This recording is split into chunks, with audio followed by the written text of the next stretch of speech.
Hey everyone, so let's talk about something that's probably within arm's reach of you right now, your smartphone. We're going to dive into a really fascinating talk by a speaker named Tanner Welton that asks a pretty big question. Are we really in control of our phones, or is it the other way around? So let's just kick things off with a stat that's, well, it's pretty staggering.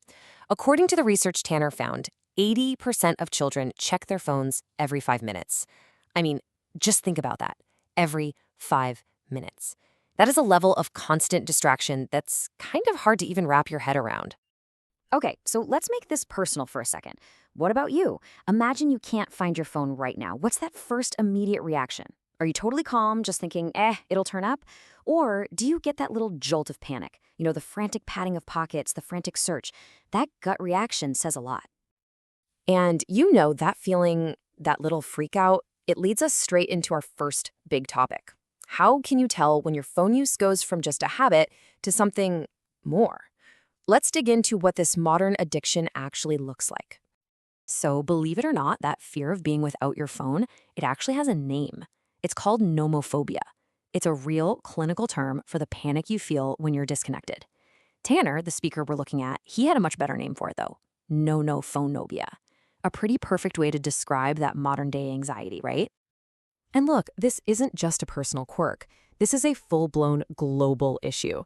It's gotten so serious that in places like China, Britain, and Spain, they now have tech detox centers.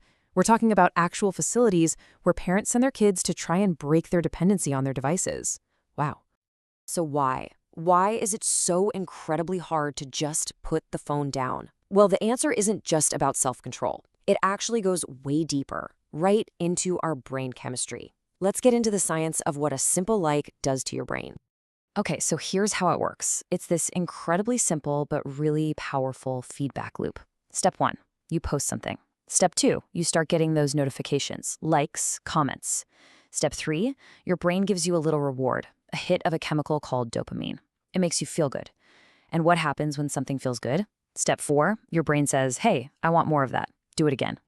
And that's the trap, right? That's the cycle. That craving for another little dopamine hit has us spending our entire day checking our phones, refreshing our feeds, basically looking for approval and validation from people we don't even know. It's a system that's literally designed to keep you hooked. But being connected all the time like this, it definitely comes at a price, a really high price actually. So let's talk about the real cost of this connection, both for our relationships and for our health. All right, here's a word you might not know, but an experience I guarantee you've had, phubbing.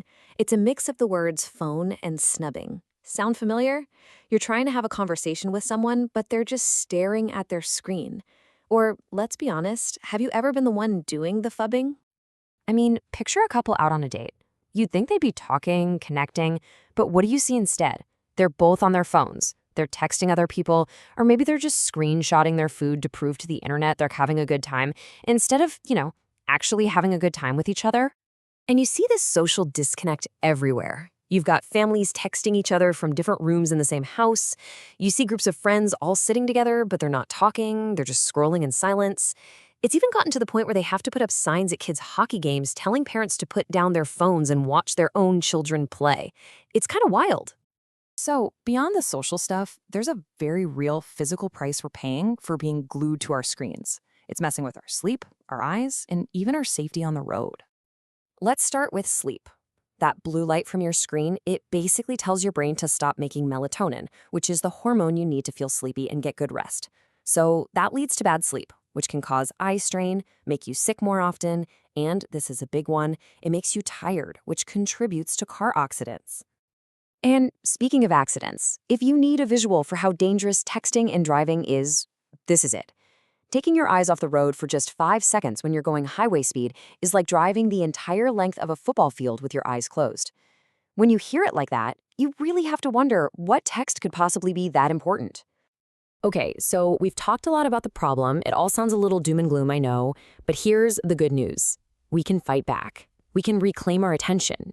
It's really just about learning how to find that off switch. Tanner, the speaker, actually shared a personal story about how he did it. He went to a summer camp for a week where there was one simple rule: absolutely no technology.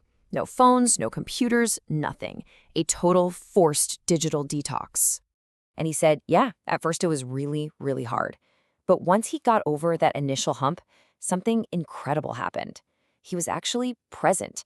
He went on adventures. And most importantly, he made real, genuine connections with people, friends he still talks to. It just goes to show you what's on the other side of that screen. And really, all of this brings us to one final and maybe the most important takeaway. It's a reminder about the one thing in life that we can never, ever get back. And that's our time. So the core message here is actually pretty simple. Pay attention. Look up. Enjoy the little moments that are happening right here, right now, with the people who are actually in the room with you. Because life, the real stuff, it's not happening on your screen. We're going to end with this quote from Steve Jobs, which is how Tanner ended his talk too. Your time is limited, so don't waste it living someone else's life. And that's the perfect question to leave you with.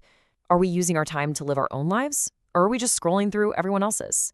The choice really is up to us.